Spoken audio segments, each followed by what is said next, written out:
A key component in dissolution is dividing and distributing the spouse's property. Ideally, courts prefer that spouses reach an agreement between themselves.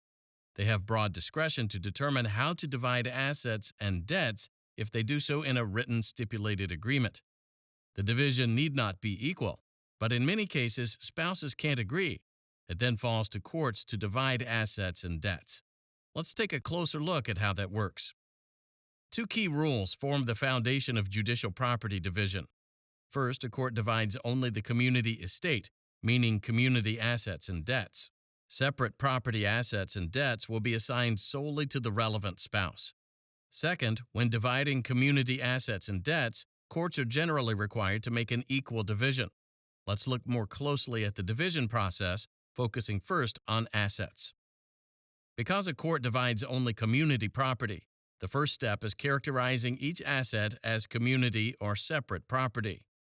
To do so, courts apply the characterization rules we've discussed in other videos.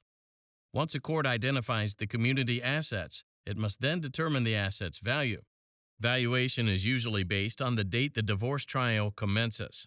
There's an exception for community property businesses operated by one spouse. The business's value will be based on the date of separation.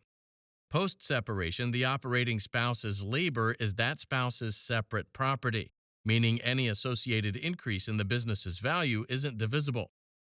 Once a court identifies and values community assets, the court must make an equal division between the spouses. There's some discretion in how courts achieve equal division. For example, they may divide each asset in half, order the sale of an asset and divide the proceeds, or award an entire asset to one spouse and make an offsetting award of equally valued community property to the other spouse.